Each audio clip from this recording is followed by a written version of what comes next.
Hello everyone, today we are going to start chapter number 7, that is triangles.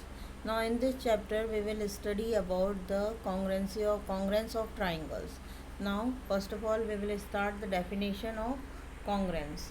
Now what is congruence?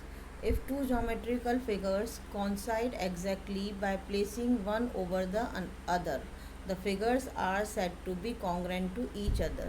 अगर हम to geometrical figures को कॉन्साइड कर लेते हैं एक दूसरे के ऊपर, मतलब टू जोमेट्रिकल फिगर एक दूसरे को एग्जैक्टली कॉन्साइड कर लेते हैं, मीन्स एग्जैक्टली ओवरलैप कर लेते हैं, उसका कोई भी पार्ट किसी भी एक फिगर का कोई भी पार्ट बाहर नहीं आ रहा होता है उससे, तो वो आपके कॉन्ग्रुएंट फिगर्स कहलाते हैं.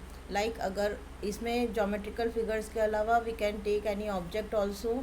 फॉर एग्जाम्पल, अगर हमने कोई एक कॉइन लिया, 1 रुपी कॉइन, और 1 रुपी कॉइन के ऊपर अनदर 1 रुपी कॉइन को प्लेस किया, तो वो दे कॉन्साइड ईच अदर, मीन्स वो एक दूसरे को एग्जैक्टली ओवरलैप कर लेंगे, कोई भी पार्ट उनका बाहर नहीं आएगा, तो they are said to be congruent. Same अगर आपने 5 रुपी कॉइन के ऊपर 5 रुपी कॉइन को प्लेस किया है तो they coincide each other. And अगर आपने पार्ले जी बिस्किट के ऊपर पार्ले जी बिस्किट को रखा तो they coincide each other, means they are congruent. तो सेम जोमेट्रिकल फिगर में होता है, अगर आपने टू जोमेट्रिकल फिगर्स को एक दूसरे के ऊपर प्लेस किया और उन्होंने एक दूसरे को एग्जैक्टली कॉन्साइड कर लिया, मीन्स एग्जैक्टली ओवरलैप कर लिया, तो वो फिगर्स कॉन्ग्रेंट कहलाते हैं. और ऐसा ही ट्राइंगल्स के साथ में भी होता है कि अगर आपने एक ट्राइंगल के ऊपर दूसरे ट्राइंगल को प्लेस किया और उन्होंने एग्जैक्टली एक दूसरे को कॉन्साइड कर लिया, मीन्स कहीं से भी कोई भी पार्ट कोई भी साइड बाहर नहीं आ रही है उसकी, तो the triangles are said to be congruent. Now before triangles, the first point of this one, two line segments are congruent. Two line segment कब कॉन्ग्रेंट कहलाती है? If and only if their length are equal. अगर उन line segment की length equal है. Like if I will take one line segment of 5 centimetre and another line segment also of 5 centimetre. अब जब इसको एक दूसरे के ऊपर प्लेस करेंगे तो ये क्या करेंगे, दे कॉन्साइड ईच अदर, मीन्स ये क्या हो जाएंगे, कॉन्ग्रेंट. तो जब इनकी लेंथ इक्वल होती है तो line segments are called congruent. लेकिन अगर इनकी लेंथ इक्वल नहीं हुई, like one line segment 5 centimetre का है, अनदर लाइन सेगमेंट 4 सेंटीमीटर का है, तो they are not congruent because their lengths are not equal. Same second point, two angles are congruent. Two angles कब कॉन्ग्रेंट होते हैं? When their measure are equal. जब उनका मेज़र इक्वल है, अगर एक एंगल आपका 70 डिग्री है तो अनदर एंगल भी 70 डिग्री ही होना चाहिए. अगर ये मेज़र इक्वल है means the angles are congruent. Now third point, two circle are congruent. Two circles कब कॉन्ग्रेंट होते हैं? जब उनकी रेडिया इक्वल होती है, मीन्स उनका रेडियस इक्वल होता है.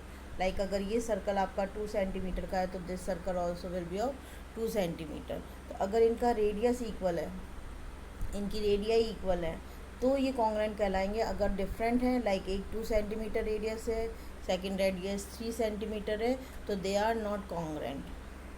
Now fourth point, two square are congruent if and only if they have equal side in length. अगर स्क्वायर में साइड्स इक्वल होती हैं, लाइक अगर ये 4 सेंटीमीटर का स्क्वायर है, means all side of 4 centimetre, और अनदर स्क्वायर भी 4 सेंटीमीटर है, तो ये कॉन्ग्रेंट होंगे. अनदर स्क्वायर अगर 5 सेंटीमीटर का होगा तो वो कॉन्ग्रेंट नहीं होंगे. Same you can say about rectangle also, कि रेक्टेंगल कब कॉन्ग्रेंट होता है? तो two rectangles are congruent if their length and breadth are equal. अगर उनकी लेंथ और ब्रेथ इक्वल होती है, लाइक ये आपका एक रेक्टेंगल है, ये आपका अनदर रेक्टेंगल है, अगर इसकी लेंथ 5 सेंटीमीटर और ब्रेथ 4 सेंटीमीटर है, और इसकी भी लेंथ 5 सेंटीमीटर है और ब्रेथ 4 सेंटीमीटर है, तो they are congruent. Means rectangle कब कॉन्ग्रेंट, टू रेक्टेंगल्स कब कॉन्ग्रेंट होते हैं? When their length and breadth are equal. Now the next point, second point is congruence of triangles. अब ट्राइंगल में कॉन्ग्रेंसी कैसे होती है? Two triangles are said to be congruent to each other if placing one over the other they are exactly coincide. अगर उनको एक triangle को दूसरे ट्राइंगल पे हम प्लेस करते हैं और वो एग्जैक्टली कॉन्साइड करते हैं, मीन्स एग्जैक्टली एक दूसरे को ओवरलैप करते हैं, तो वो कहलाते हैं कॉन्ग्रेंट ट्राइंगल्स। ठीक है, अब कॉन्ग्रेंट ट्राइंगल्स, ट्राइंगल की कॉन्ग्रेंसी के क्राइटेरिया होते हैं। अच्छा, first of all I will tell about more about the triangle congruency of triangles. Like here we have two triangles ABC and DEF. अब इसमें कॉन्ग्रेंस का साइन आपका ये कॉन्ग्रेंसी का साइन होता है आपका, इक्वल्स टू का साइन लगा के ऊपर ऐसा कर्व, तो ये आपका कॉन्ग्रेंसी का साइन होता है। तो अब यहाँ पे when triangle ABC congruent to triangle DEF, जब आपका ट्राइंगल ABC और ट्राइंगल DEF कॉन्ग्रेंट हैं ऑलरेडी, यहाँ पे ये जो दोनों ट्राइंगल्स हैं ये ऑलरेडी कॉन्ग्रेंट गिवन है, देन वी हैव 6 इक्वलिटीज़। तो हमारे पास में 6 इक्वलिटीज़ होती हैं, और वो 6 इक्वलिटीज़ क्या होती हैं कि फर्स्ट ट्राइंगल की जो 3 साइड है वो सेकंड ट्राइंगल के 3 साइड्स के इक्वल होगी, और फर्स्ट ट्राइंगल के जो 3 एंगल्स हैं वो सेकंड ट्राइंगल के 3 एंगल्स के इक्वल होंगे। तो same I have written here AB equals to DE, this AB side equals to this DE side, BC equals to EF, this BC equals to EF, and CA equals to FD, this CA equals to FD। तो ये आपका हो गया corresponding sides are equal. जो first triangle की side है वो second triangle की कॉरस्पॉन्डिंग साइड्स की इक्वल होती हैं, और जो फर्स्ट ट्राइंगल के एंगल्स हैं वो सेकंड ट्राइंगल कॉरस्पॉन्डिंग एंगल्स के इक्वल होते हैं। Angle A equals to angle D, angle B equals to angle E, and angle C equals to angle F। तो ये है कॉरस्पॉन्डिंग एंगल्स आर इक्वल। जब ट्राइंगल कॉन्ग्रेंट गिवन है already कि ये first triangle ABC is congruent to second triangle DEF, तो जो corresponding sides हैं वो क्या होती हैं इक्वल, और कॉरस्पॉन्डिंग एंगल्स क्या होते हैं इक्वल होते हैं। Now in triangle ABC and triangle DEF if they coincide means if they are congruent, then A is correspondence to D, ये साइन होता है कॉरस्पॉन्डेंस का। लाइक हम ऐसे एरो लगाते हैं तो बोथ द साइड्स आपको ये मार्क लगाना है एरो का, तो ये कॉरस्पॉन्डेंस का साइन होता है, इसको हम रीड करेंगे कॉरस्पॉन्डेंस।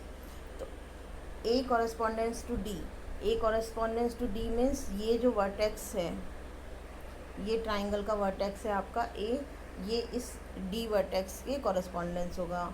ये जो वर्टेक्स है B, ये इस E के कॉरस्पॉन्डेंस होगा, और ये जो C वर्टेक्स है वो F वर्टेक्स के कॉरस्पॉन्डेंस होगा।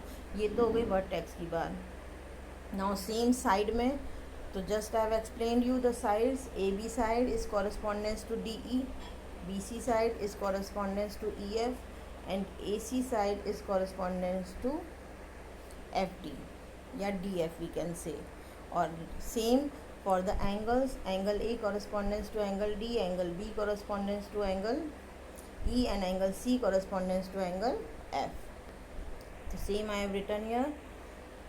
So this is the sign of correspondence, just remember this sign। तो ये आपका वर्टेक्स का कॉरस्पॉन्डेंस हो गया, देन नेक्स्ट आपका ये एंगल्स का कॉरस्पॉन्डेंस हो गया, और ये आपका साइड्स का कॉरस्पॉन्डेंस हो गया। जब आपको ऑलरेडी ट्राइंगल्स गिवन हैं कि वो ट्राइंगल्स कॉन्ग्रेंट हैं, तो जब ट्राइंगल्स कॉन्ग्रेंट होंगे तो उसके कॉरस्पॉन्डेंस वर्टेक्स, जो कॉरस्पॉन्डिंग वर्टेक्स होंगे वो इक्वल होंगे, उनके एंगल्स इक्वल होंगे, और उनकी साइड्स इक्वल होगी। Now next topic is criteria for congruence of triangles. अब ट्राइंगल की कॉन्ग्रेंसी के क्राइटेरिया होते हैं। You have studied this कॉन्ग्रेंसी in this chapter in class 7। तो अभी जब मैं आपको रिवाइज करूँ, ये जब डेफिनेशंस हम करेंगे तो आपको थोड़ा थोड़ा सा पुराना रिमेंबर होगा कि हाँ ये आप क्लास 7 में पढ़ चुके हो। Now criteria for congruence of triangles, कॉन्ग्रेंसी of triangle के कुछ क्राइटेरिया होते हैं। तो क्लास 7 में आपके पास में 4 क्राइटेरिया थे। SSS कॉन्ग्रेंसी rule, SAS कॉन्ग्रेंसी rule, ASA and RHS। Now SSS कॉन्ग्रेंसी rule क्या होता था? शायद कुछ कुछ रिमेंबर आ रहा होगा बहुत लोगों को। S means side side and side, side side side congruency rule. Second था आपका S S means side angle side, side angle side. Then third one था आपका A angle side angle congruency, angle side angle congruency. Then fourth था आपका RHS congruency rule, that is called right hypotenuse side, right hypotenuse and side congruency rule. अब class 9th में आपका एक और congruency rule आएगा, दैट इज AAS का meaning होता है angle angle and side, angle angle side congruency rule. Now first of all we will start with SSS congruency rule कि what SSS congruency rule is saying।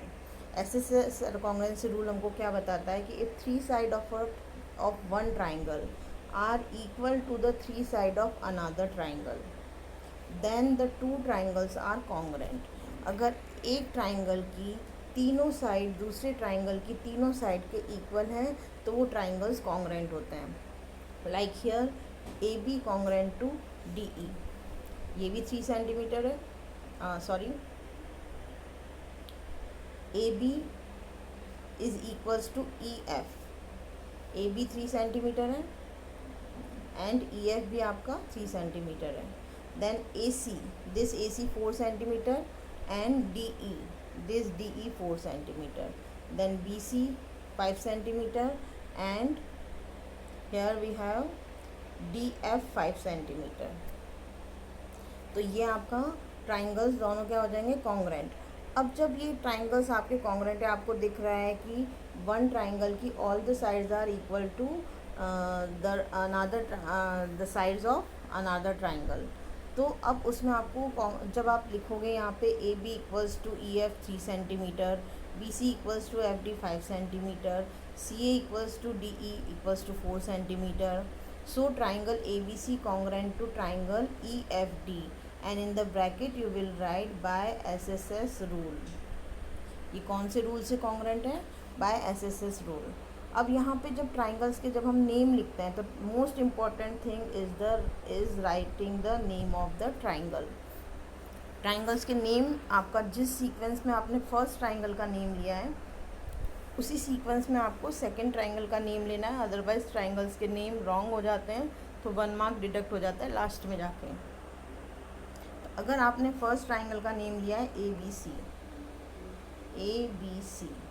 अब ABC में आपको sequence check करना है कि AB हमारा 3 सेंटीमीटर है और BC 5 है एंड देन 4 है, मतलब हम पहले 3 पे गए देन 5 पे गए एंड देन 4 पे गए।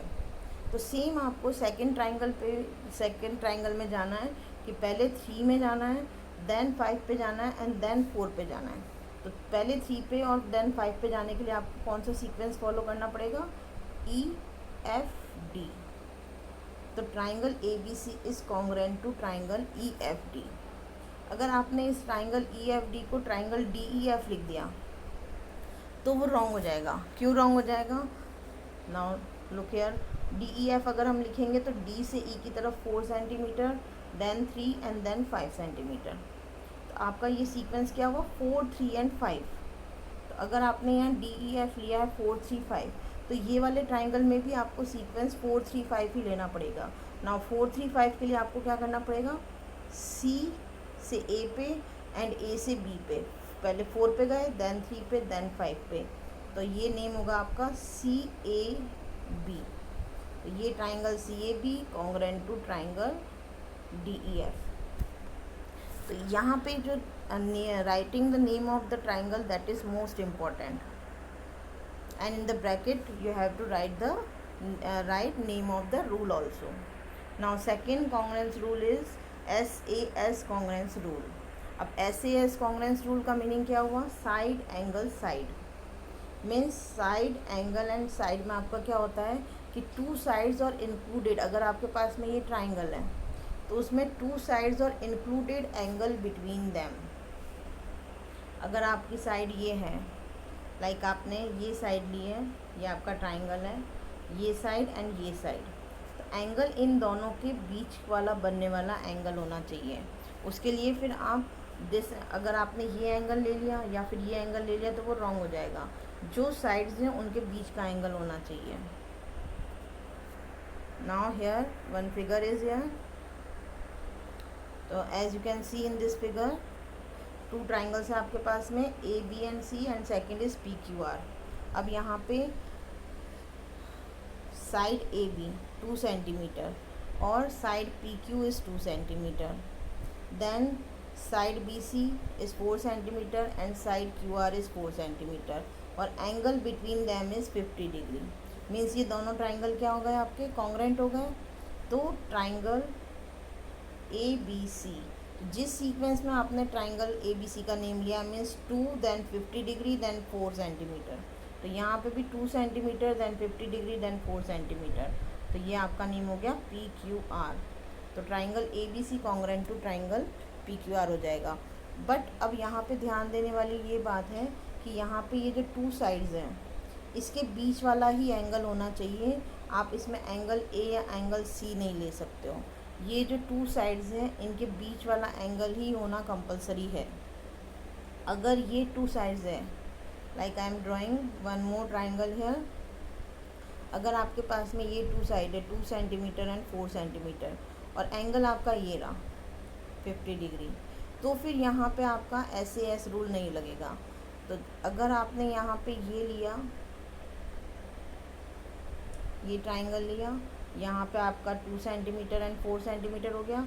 If you will take this angle 50 degree then it will be of SAS rule. जो 2 साइड्स हैं उनके बीच वाला एंगल ही होना चाहिए, अलग एंगल नहीं होना चाहिए।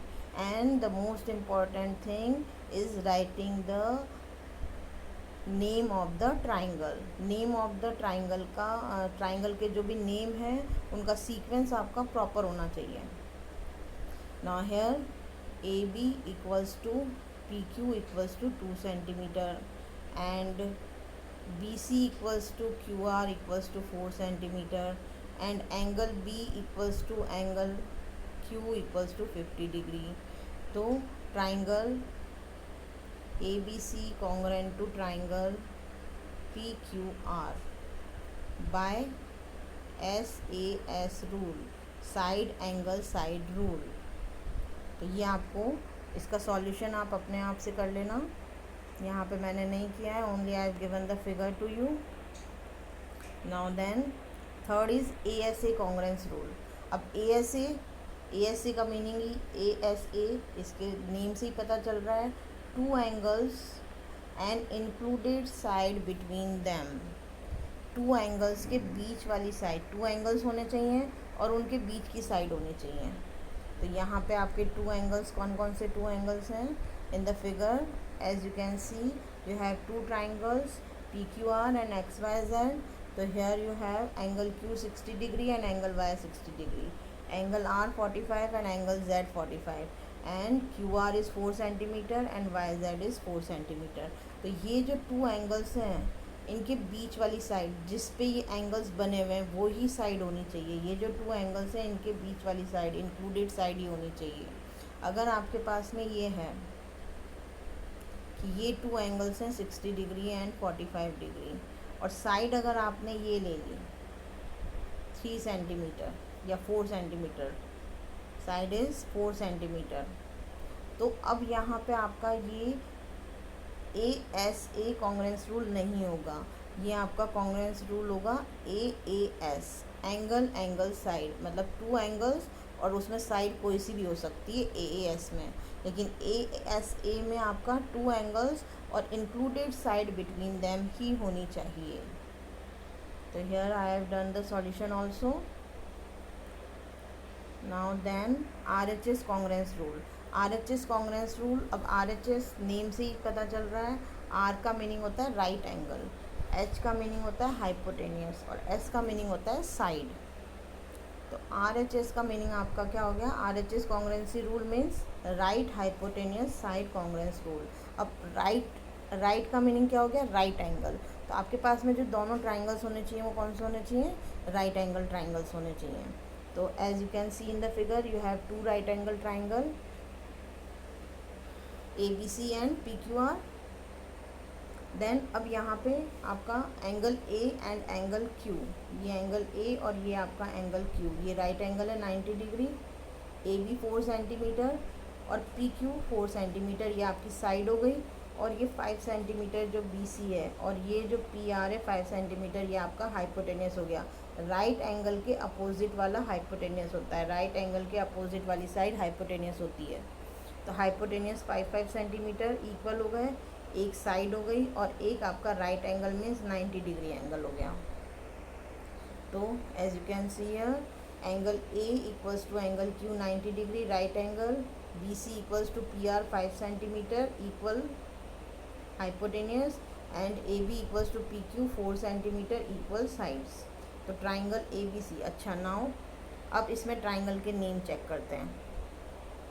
अगर आप पहले ले रहे हैं यहाँ पे ट्राइंगल का नेम, लाइक मैं यहाँ पे लेती हूँ CAB, ये मैंने लिया ट्राइंगल का नेम CAB।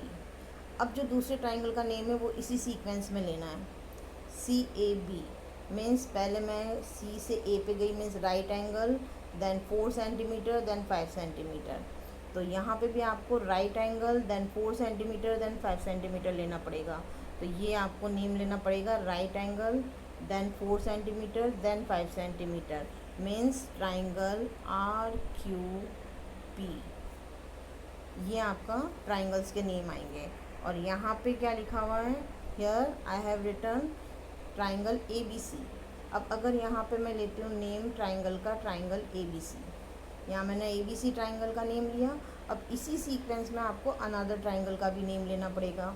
तो ABC means 4 centimetre, 5 centimetre and then blank.